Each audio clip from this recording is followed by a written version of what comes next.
Mesoamérica, en griego, mesos, intermedio, es la región cultural del continente americano que comprende la mitad meridional de México, los territorios de Guatemala, El Salvador, Belice, así como el occidente de Honduras, Nicaragua y Costa Rica. En el período precolombino fue conocido por formar parte de las grandes civilizaciones. No debe confundirse con la región mesoamericana, concepto acuñado para denominar una región geoeconómica por organizaciones internacionales tales como la OCDE. Mesoamérica, como se expone en este artículo, es un área definida por la cultura. Esta región vio el desarrollo de una civilización indígena en el marco de un mosaico de gran diversidad étnica y lingüística. La unidad cultural de los pueblos mesoamericanos se refleja en varios rasgos que Paul Kirchhoff definió como el complejo mesoamericano. La definición de lo que se acepta como mesoamericano es objeto de discusión entre los estudiosos de esta civilización. Sin embargo, con frecuencia se menciona en el inventario la base agrícola de la economía, como la domesticación de cacao, maíz, frijoles, tomate, aguacate, vainilla, calabaza y chile, así como el pavo y el perro, el uso de los calendarios, ritual de 260 días y civil de 365, los sacrificios humanos como parte de las expresiones religiosas, la tecnología lítica y la ausencia de metalurgia, entre otros. En su momento, la definición del complejo mesoamericano sirvió para distinguir a los pueblos mesoamericanos de sus vecinos del norte y el sur. El desarrollo de Mesoamérica se extendió por varios milenios. Los especialistas discuten sobre la época que puede considerarse el inicio de la civilización mesoamericana. Los primeros desarrollos culturales importantes del área maya ocurrieron en la zona sur. La primera cerámica, producida en la localidad beliceña de Cuello, parece indicar que el desarrollo de la alfarería en el área maya fue derivado de las tradiciones sudamericanas. La primera ciudad con arquitectura monumental fue Nacubé, Camil AC, seguida por el Mirador, K600 AC, la ciudad más grande de todas y la mayor de la América precolombina, localizadas en la cuenca del Mirador, en Petén, Guatemala, en donde se inició la cultura del preclásico con todos los atributos del clásico.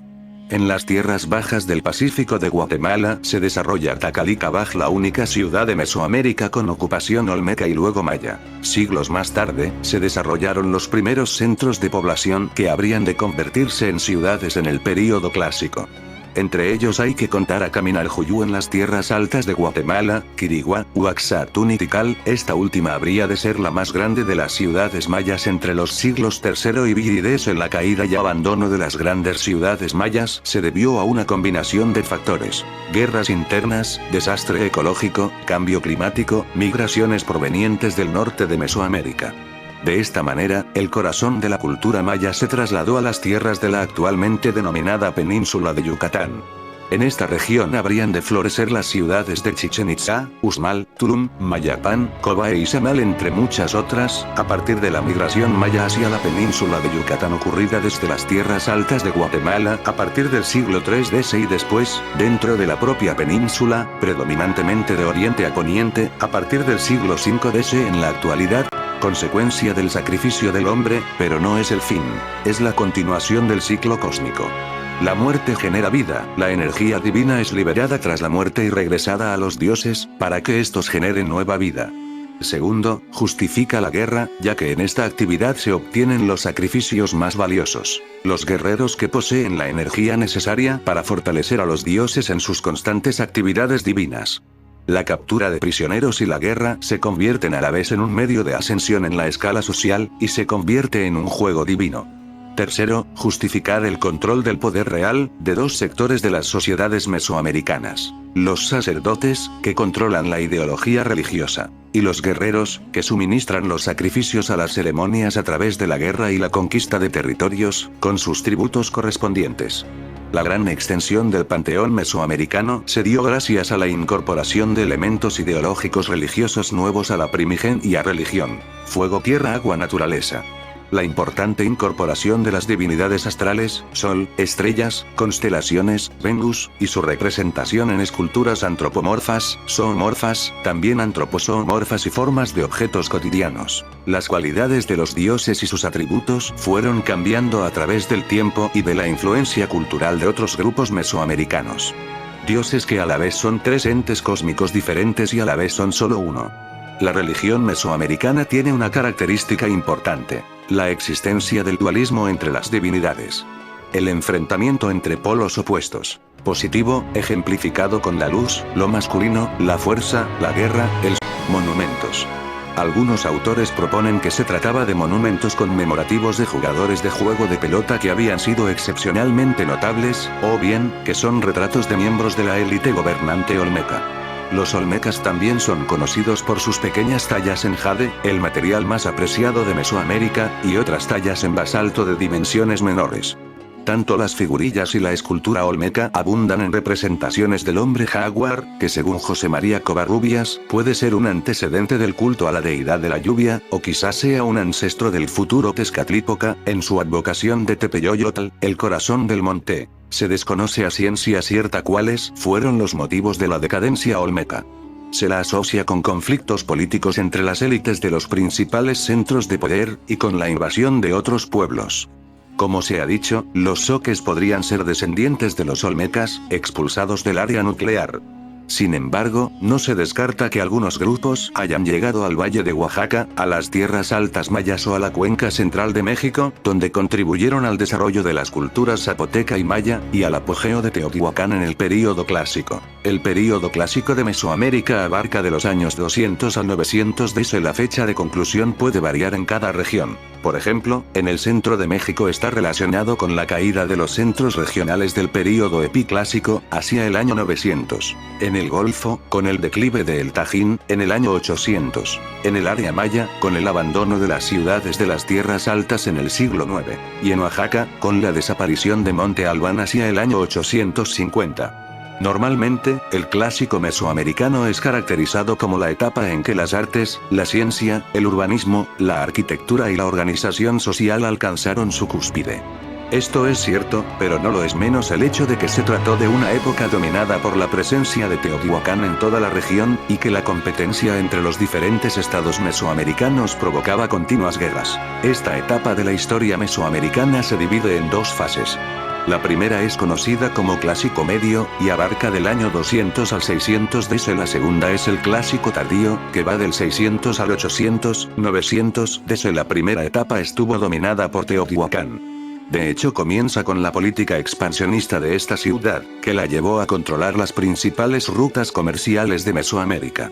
Durante este tiempo, se consolida el proceso de urbanización que tiene su origen en los dos últimos siglos del período preclásico temprano.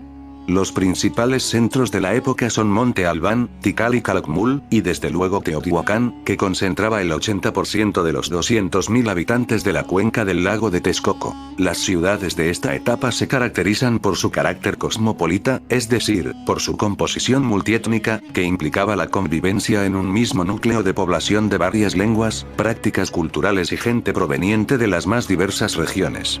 Se intensificaron las alianzas políticas entre las élites regionales, casi todas ellas aliadas a Teotihuacán.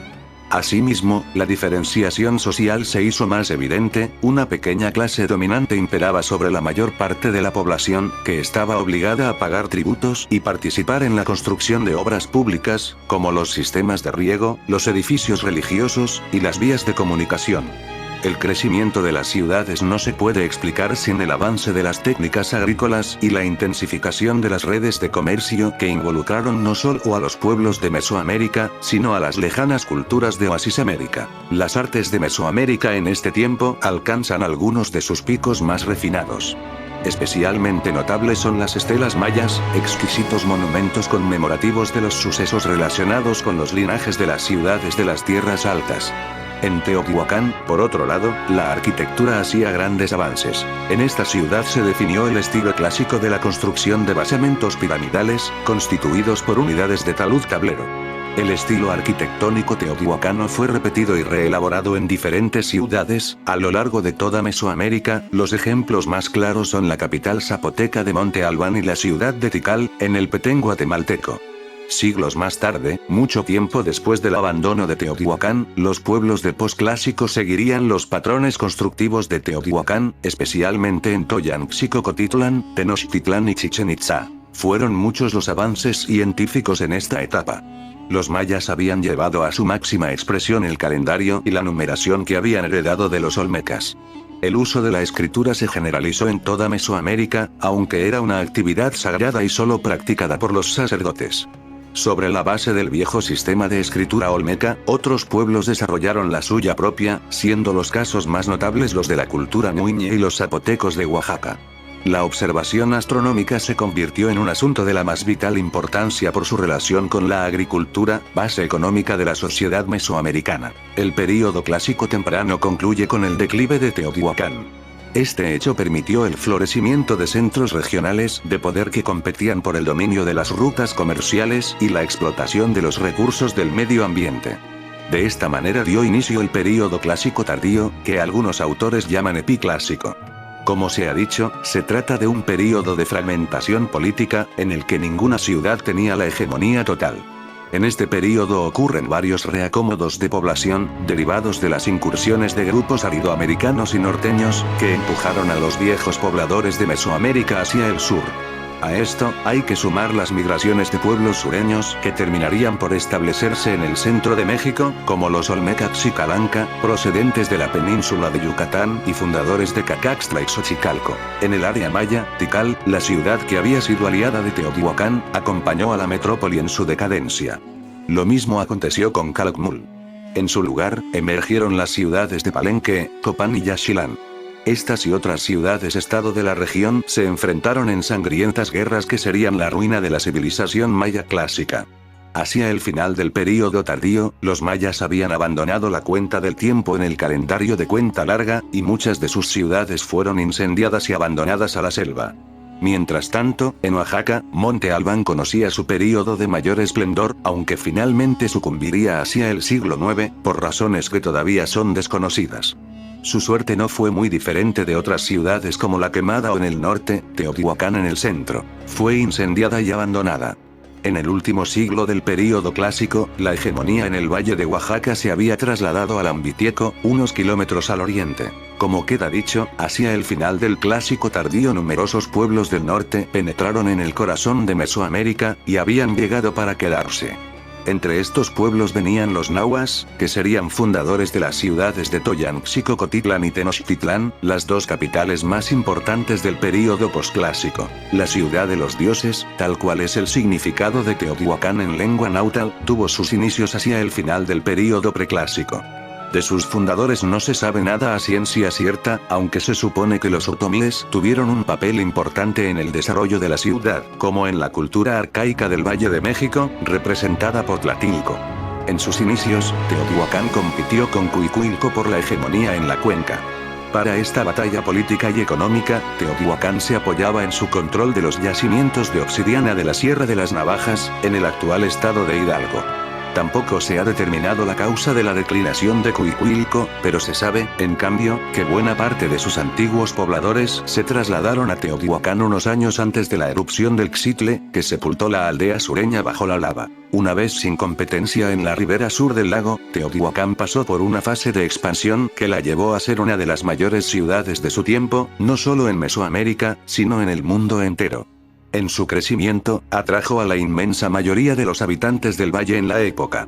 Los teotihuacanos eran sumamente dependientes de la actividad agrícola, principalmente del maíz, el frijol y la calabaza, la tríada agrícola mesoamericana. Sin embargo, su hegemonía política y económica estaba basada en dos productos extranjeros, sobre los cuales tenía el monopolio: la cerámica anaranjado, producida en el valle poblano tlaxcalteca, y los yacimientos minerales de la sierra hidalguense. Ambos eran artículos muy apreciados en toda Mesoamérica, y eran intercambiados por mercancía suntuaria y de primera necesidad, proveniente de lugares tan lejanos como Nuevo México o Guatemala. Por ello, Teotihuacán se convirtió en el nodo de la red comercial mesoamericana. Como aliados tenía a Monte Albán y Tikal en el sureste, Matacapan en la costa del Golfo, Altavista en el norte, y Tingambato en el occidente. Los teotihuacanos refinaron el panteón mesoamericano, cuyos orígenes datan de los tiempos olmecas. Especial importancia tuvieron los cultos de Quetzalcóatl y Tlaloc, deidades agrícolas. Los intercambios comerciales propiciaron la difusión de estos cultos entre las sociedades mesoamericanas, que los retomaron para reelaborarlos luego. Se pensaba que la sociedad teotihuacana desconocía la escritura, pero como demuestra Duverger, la escritura teotihuacana lleva a un punto extremo la pictografía, que provoca una confusión entre escritura y pintura. La caída de Teotihuacán está asociada a la emergencia de ciudades-estado en los confines del área centro de México. Se sospecha que estas florecieron debido al declive de Teotihuacán, aunque es muy posible que haya ocurrido lo contrario, que las ciudades de Cacaxtla, Xochicalco, Teotenango y el Tajín hayan cobrado fuerza primero, y luego estrangularan a Teotihuacán, atrapada en el centro de la cuenca y sin acceso a las rutas comerciales. Esto ocurrió hacia el año 600 DC, y aunque la población siguió ocupada un siglo y medio más, finalmente fue destruida y abandonada por sus pobladores, que se refugiaron en sitios como Culhuacán y Azcapotzalco, en las orillas del lago de Texcoco. Los mayas fueron creadores de una de las culturas mesoamericanas más conocidas y estudiadas. Algunos autores como Michael de Coe opinan que la cultura de los mayas es por completo diferente del resto de los pueblos mesoamericanos. Sin embargo, muchos de los elementos culturales presentes en los mayas son comunes al resto de Mesoamérica, como el uso de los calendarios, la numeración vigesimal, el cultivo de maíz, los sacrificios humanos y ciertos mitos como el quinto sol, ocultos, como del de la serpiente emplumada y la deidad de la lluvia, que en maya se llama Chaac. Los inicios de la cultura maya se remontan al desarrollo de Kaminaljuyu, en el período preclásico medio.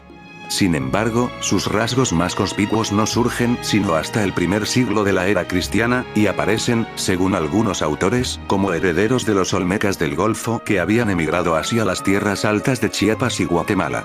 La evidencia arqueológica indica que los mayas no formaron nunca un estado unido, más bien, estaban organizados en pequeños cacicazgos que se hacían la guerra mutuamente. De hecho, López Austin y López Luján señalan que si algo caracterizó a los mayas del clásico fue su gran belicosidad. Probablemente fueron un pueblo con mayor vocación guerrera que los teotihuacanos, y esto vendría a echar por tierra la imagen de una sociedad pacífica y entregada a la contemplación religiosa que se tiene corrientemente de los mayas. Desde luego, practicaron el sacrificio humano y el canibalismo ritual, como lo confirman los murales de Bonampak, una de sus ciudades más importantes en el período clásico. La aparición de las grandes ciudades mayas fue tardía en comparación con el resto de Mesoamérica. En contraste, el desarrollo de la escritura y el calendario fueron bastante precoces, y algunos de los monumentos conmemorativos más antiguos proceden de sitios localizados en la región. Hace algunos años, los arqueólogos suponían que las zonas arqueológicas de los mayas solo habían fungido como centros ceremoniales, y que la población llana vivía en aldehuelas ubicadas alrededor de ellos. Sin embargo, las excavaciones más recientes indican que los sitios mayas contaban con servicios urbanos tan complejos como los de Teotihuacán, drenaje, acueductos, pavimentos. La construcción de estos sitios se realizó sobre la base de una sociedad altamente estratificada, dominada por la clase sacerdotal, que al mismo tiempo era la élite política. Esta élite controlaba la agricultura, que se practicaba mediante el sistema de roza, tumba y quema, y, como en el resto del área mesoamericana, imponía a los estratos más bajos de la población impuestos en especie y en mano de obra, que permitieron concentrar recursos suficientes para la construcción de los monumentos públicos, que legitimaban el poder y la estratificación de la sociedad. Durante el período clásico, la élite política maya sostuvo fuertes lazos con Teotihuacán. Tras la caída de Teotihuacán, Tikal también entró en recesión, y su poderío pasó a manos de otras ciudades localizadas en la ribera del río Usumacinta, como Piedras Negras, Palenque. Sin embargo, algo que contradice el dominio militar teotihuacano en Tikal, es el hecho de que el apogeo de construcción en Tikal es después del 700 DC, cuando Teotihuacán cayó. Finalmente, parece que la gran sequía que azotó Centroamérica en el siglo IX dio al traste con el sistema político maya, hecho que ocasionó revueltas populares y el derrocamiento de los grupos dominantes. Muchas ciudades fueron abandonadas y de ellas no se volvió a saber hasta el siglo XIX, cuando se intensificó la exploración arqueológica y, en buena medida, los descendientes de los mayas condujeron a los arqueólogos estadounidenses y europeos hasta las ciudades que la selva se había tragado. Luego del ocaso de Teotihuacán se originó una fuerte inestabilidad política entre las diversas sociedades del centro de México, las cuales de forma directa o indirecta estaban controladas e influenciadas por Teotihuacán. Entre el 650 y el 1000 hubo un período de transición de centros regionales de poder de índole militarista que dominaron entidades políticas menores y que consolidaron las características posteriores del posclásico. En este período se configuran en definitiva algunas sociedades eminentemente hostiles, militaristas, que rompen la estabilidad impuesta por la hegemonía teotihuacana con el resultado de movimientos demográficos de importancia en la región. En este período se desarrollaron urbes como Cacaxtla, Xochicalco, Tula Chico, Cantona y Cholula. El período posclásico abarca el período comprendido entre el año 900 y la conquista de Mesoamérica por los españoles, ocurrida entre 1521 y 1697. Se trata de un período donde la actividad militar cobra gran importancia. Las élites políticas asociadas a la clase sacerdotal fueron relevadas de su cargo por los grupos guerreros. A su vez, por lo menos medio siglo antes de la llegada de los españoles, los guerreros iban cediendo sus posiciones de privilegio a un grupo muy poderoso que nada tenía que ver con la estructura nobiliaria, los pochtecas, comerciantes que se hicieron con gran poder político en virtud de su poder económico. El período posclásico se divide en dos partes. La primera es el posclásico temprano, que abarca los siglos X al XIII, y es caracterizado por la hegemonía tolteca de Toyanxicocotitlan, Tula. El siglo II marca el inicio de la etapa tardía del posclásico, que inicia con la llegada de los pueblos chichimecas, emparentados lingüísticamente con los toltecas y los mexicas, que llegaron a establecerse en el Valle de México en el año 1325, luego de una larga peregrinación de 2 siglos desde Aztlán, un sitio del que se desconoce su ubicación precisa. Muchos de los cambios sociales que se observan en este período final de la civilización mesoamericana están relacionados con los movimientos migratorios de los pueblos norteños. Estos pueblos provenían de Oasis América, Aridoamérica y la zona norte de Mesoamérica, empujados por un cambio climático que amenazaba su subsistencia. Las migraciones de los norteños provocaron a su vez, el desplazamiento de pueblos asentados desde siglos en el área nuclear mesoamericana. Algunos de ellos llegaron hasta Centroamérica. Fueron numerosos los cambios culturales que ocurrieron en este tiempo. Uno de ellos fue la generalización de la metalurgia, que llegó importada desde Sudamérica, y cuyos restos más antiguos proceden, como los de la cerámica, del occidente. El conocimiento de los metales por parte de los pueblos mesoamericanos no alcanzó un gran desarrollo. Más bien, su uso fue muy limitado, algunas pocas hachas de cobre, agujas, y sobre todo adornos corporales. Las técnicas más refinadas de la metalurgia mesoamericana fueron desarrolladas por los mixtecos, que produjeron artículos suntuarios exquisitamente trabajados. También la arquitectura vio notables avances. Se introdujo el uso de clavos arquitectónicos para sostener los recubrimientos de los templos, fue mejorado el mortero para la construcción, se introdujo el uso de columnas y techos de piedra, que solo habían sido empleados en el área maya durante el clásico. En la agricultura, los sistemas de riego se hicieron más complejos. Y en el Valle de México, en especial, la técnica de las chinampas fue llevada a su máxima expresión por los mexicas, que construyeron sobre ellas una ciudad de 200.000 habitantes. El sistema político enfrentó también transformaciones importantes. Durante el posclásico temprano, las élites políticas con vocación guerrera se legitimaban por medio de su adhesión a un complejo de creencias religiosas que López Austin llama su yuanidad. Según esto, las clases dirigentes se proclamaban a sí mismas descendientes de la serpiente emplumada, una de las potencias creadoras y héroe cultural en la mitología mesoamericana. Asimismo, se declaraban herederas de una ciudad no menos mítica, llamada Toyan en náhuatl, y Suyua en maya, de donde toma el nombre el complejo descrito por López Austin. Muchas de las capitales importantes del período se identificaban con este topónimo, como Toyanxicocotitlan, Toyanchoyoyan, Toyanteotihuacán. Aunque por mucho tiempo se identificó a la Toyan del mito, con la Tula de Hidalgo, Enrique Florescano y López Austin señalan que no hay razón para ello. El primero dice que la Toyan mítica es Teotihuacán, y el segundo argumenta que Toyan es parte del imaginario religioso de los mesoamericanos. Otra de las características del complejo suyuano es la formación de alianzas entre diferentes ciudades-estado, dominadas por grupos afines a la ideología suyuana. Tal es el caso de la Liga de Mayapán en Yucatán, o la Confederación Mixteca de Ocho Venado en la Sierra Oaxaqueña. Estas sociedades del posclásico temprano se caracterizaron por su carácter militar y por su composición multiétnica. Sin embargo, la caída de Toyanxicocotitlan puso en jaque el sistema suyuano, que finalmente concluyó con la disolución de la Liga de Mayapán, el estado mixteco y el abandono de Tula. Mesoamérica recibió nuevas migraciones del norte, y aunque los grupos recién llegados estaban emparentados con los antiguos toltecas, tenían una ideología por completo diferente.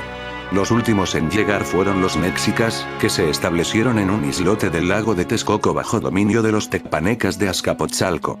Este grupo habría de sojuzgar en las décadas siguientes una buena parte de Mesoamérica, conformando un estado unitario y centralizado que solo tuvo como rival a los tarascos de Michoacán. Nunca unos pudieron vencer a los otros, y parece que hubo una especie de pacto de no agresión entre ambos pueblos. A la llegada de los españoles, muchos pueblos sometidos a los mexicas ya no deseaban seguir bajo su dominio. Por ello, aprovecharon la oportunidad propuesta por los europeos y los apoyaron, pensando que de esta manera quedarían en libertad. Quizá, junto con la maya, la más conocida de las culturas mesoamericanas de la época precolombina sea la mexica. Esto se debe, entre otras cosas, a que su estado era el más poderoso y rico de la región, a costa de la explotación de los pueblos periféricos. Cuando los españoles consumaron la conquista de México, muchos misioneros se preocuparon en rescatar el testimonio cultural de los pueblos nahuas, y por ello el cúmulo de información que se tiene de ellos es el más importante en extensión y calidad. Los mexicas eran un pueblo que procedía del norte o el occidente de Mesoamérica, Aztlán. Los nayaritas dicen que la mítica Aztlán está ubicada en la isla de Mexcaltitán. Algunas hipótesis señalan que pudo haber estado localizada en algún punto del estado de Zacatecas, otras señalan que Aztlán está ubicado en las inmediaciones del Cerro Culiacán en el Bajío, e incluso se ha propuesto que se encuentra en Nuevo México. De cualquier manera, no parece probable que los mexicas fueran un pueblo ajeno a la tradición mesoamericana clásica. De hecho, compartían muchas características con los pueblos del área nuclear. Se trataba de un pueblo de habla náhuatl, la misma que hablaban los toltecas y chichimecas que los antecedieron en su llegada. Se calcula que la salida de Aztlán debió ocurrir en las primeras décadas del siglo XII, esto con base en el documento conocido como Tira de la Peregrinación, un códice donde se señalan los hechos notables de la migración, con fechas en calendario náhuatl. Tras mucho peregrinar, llegaron a la cuenca del Valle de México en el siglo XIV. Se establecieron en varios puntos de la ribera del lago, Culhuacán, Tizapán, antes de establecerse en el islote de México, protegidos por Tezosomoc, rey de los tecpanecas. La ciudad de Tenochtitlán fue fundada en el año de 1325, como una ciudad aliada de Azcapotzalco. Sin embargo, apenas un siglo más tarde, 1430, los mexicas, aliados con Texcoco y Tlacopan, hicieron la guerra a Azcapotzalco y la derrotaron. Fue así como nació la Triple Alianza, que sustituyó a la antigua confederación regida por los tecpanecas, que incluía a Coatlinchan y Culhuacán. Al frente de la Triple Alianza, los mexicas dieron inicio a una fase expansionista que los llevó a controlar buena parte de Mesoamérica. Solo quedaron libres los señoríos de Tlaxcala, Nahua, Mestitlán, Otomí, Teotitlán del Camino, Cuicateco, Tututepec, Mixteco, Tehuantepec, Zapoteca, el área maya y el occidente, regido por sus rivales los tarascos. Las provincias sometidas tenían la obligación de pagar un tributo a Tenochtitlán, que está registrado en otro códice conocido como Matrícula de los Tributos. Este documento especifica la cantidad y el género de productos que cada provincia debía entregar a los mexicas. El estado mexica fue conquistado por los españoles de Hernán Cortés y sus aliados tlaxcaltecas y zempoaltecas en 1521. La caída total de Mesoamérica se consumó en 1697, cuando Tayasal, en el Petén, fue tomada tardíamente por los españoles. La conquista española vino a interrumpir abruptamente el desarrollo de todas las culturas mesoamericanas, destruyendo los testimonios más importantes de aquellos pueblos indígenas: templos, estatuas, códices y obras de arte.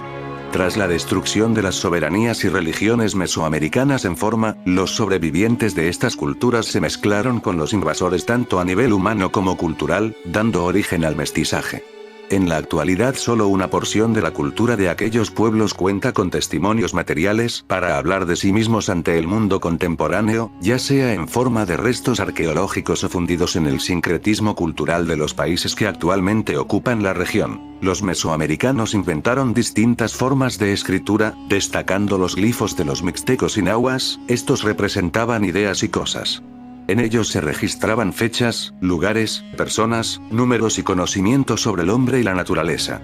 Una escritura más avanzada fue creada por los mayas, sus glifos representaban palabras, sonidos y números. Los mesoamericanos fueron grandes observadores, estudiaron los astros y sus movimientos, el sol y las estaciones, el tiempo de lluvias, los días, los meses y años en que ocurrían los acontecimientos astrales. Esto les permitió elaborar dos tipos de calendarios: el solar y el tonalpohualli. Los mayas crearon el Códice Dresde, escrito en el siglo XIII, es el libro astronómico más importante sobreviviente de la cultura mesoamericana. Cultivaron ciencias como la medicina, la botánica, la zoología, matemáticas, geografía, astronomía y ecología. Desarrollaron habilidades en las artesanías como la orfebrería. Pero el legado más importante que dejaron a la humanidad las culturas mesoamericanas fueron tal vez sus tradiciones agrogastronómicas. El cultivo y uso del maíz, tomate, frijol, calabaza, chile, cacao, aguacate, amaranto y otros productos que hoy conoce el mundo entero. Descubrieron los mesoamericanos muchas plantas curativas que todavía en la actualidad se usan. A esta parte de la medicina se le llama herbolaria. En las artesanías, se distinguen en nuestros días los tejidos y los bordados utilizados para decorar los vestidos. Y, todavía en nuestros días, podemos encontrar sombreros, bolsas y tapetes que son tejidos con ramas de la palma y del enequén.